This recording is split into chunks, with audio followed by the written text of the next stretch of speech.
Hello and welcome. Let us get more on our top story today. President Trump apparently refusing to take part in a virtual presidential debate. It follows Wednesday night's vice presidential debate between Mike Pence and Kamala Harris. We're joined now by Mica Mosbacher, an advisor to President Trump's 2020 campaign, and Kay Whitehead, a radio host and professor of African American Studies in Maryland. Thank you both very much for your time today. Much appreciated. Mica, if I can start with you, what is the logic of President Trump refusing to take part in a virtual debate? That the Debate Commission, which is a nonprofit organization founded in 1987, refused to contact either presidential campaign to have them weigh in on this format. And there's absolutely no reason, if he receives 2 negative COVID tests in the next week or so, that he can't participate in a debate. We do feel that that is a campaign preference to have a one-on-one debate with a moderator there. It also eliminates the possibility that someone could be using hand signals or a teleprompter. So it keeps it a much more fair and balanced process. Does it not just look like President Trump is afraid of either being cut off or perhaps not being able to perform as well online, given he is behind in the polls? Well, first of all, let's address the polls. Hillary Clinton was up 10, 12, 14 points at this time in 2016, depending on what poll you looked at. And so Biden's up about the same amount. And look what happened in 2016. So I think individuals underestimate the president and how well our campaign is doing, and also underestimate polls. I look at enthusiasm and momentum, and I look at results and accomplishments. And certainly last night's debate with the vice president, I think he gave a masterful performance, and we're actually really enthusiastic about the way he handled questions on foreign policy, Supreme Court justices, as well as the economy. We'll come back to the VP debate in a moment, if you don't mind. Kay Whitehead, do you think if President Trump does continue to say he's not prepared to do a virtual debate, that Mr. Biden should do, Vice President Biden should do a face-to-face debate? I think Vice President Biden should not meet with Donald Trump face-to-face. The last debate was a disaster.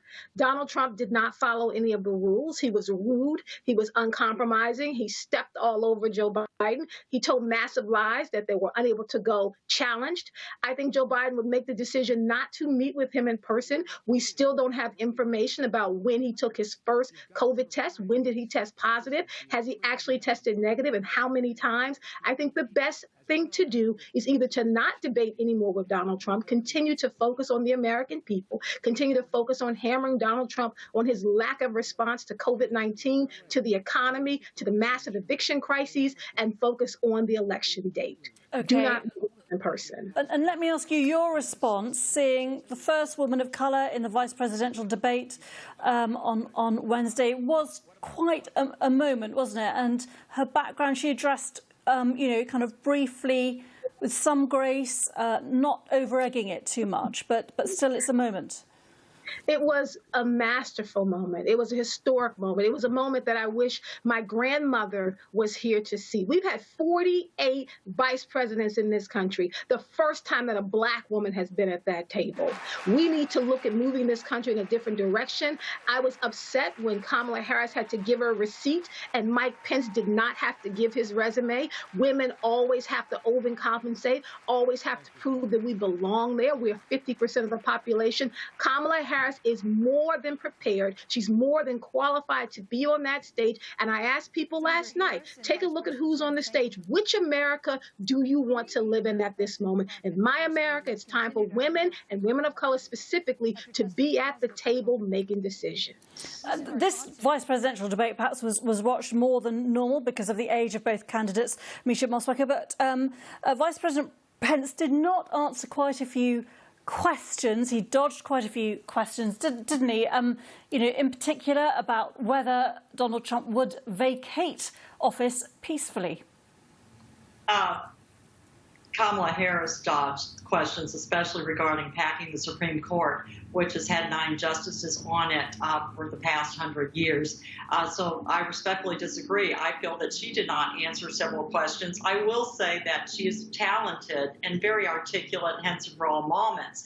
However, She has been named one of the most liberal senators in Congress, and she shook her head when that was being said about her, didn't she? I mean, Pence said that he respects the fact that she disagrees, but he also said she needs to respect the facts. I mean, the bottom line is that we've got two warring ideologies going on in this country. A party on the left side is veering towards socialism. Biden portrays himself as a moderate. Kamala Harris represents the far extremist wing of the party. On the other side is we have America as we know it, with free enterprise and capitalism and a robust economy that President Trump built before COVID and will definitely build again. So it comes down to two platforms, not so much two candidates. OK, and Kay Whitehead, I mean, did Kamala Harris land as many punches as she might have? Do you think she was just simply under pressure not to create a moment and not, kind of lose that poll lead that the Biden camp seemed to have at the moment? I think Kamala Harris landed as many punches that were thrown at her. Mike Pence proved to us why we need to move this country in a different direction. He interrupted her 16 times last night.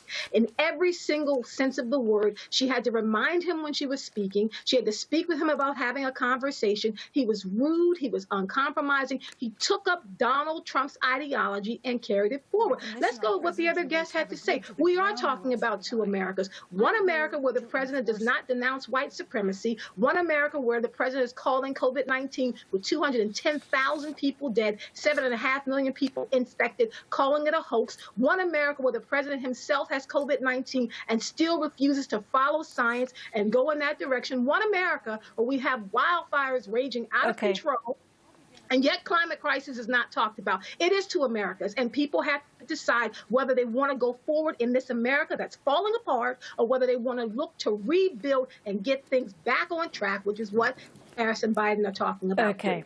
Kay Whitehead, Mica Mosbacher, sorry we're out of time. We should say that there has been some praise for both candidates for at least having perhaps a calmer debate and getting a bit more policy out there. It was fascinating viewing. Thanks so much for discussing it with us today. Thank you very much.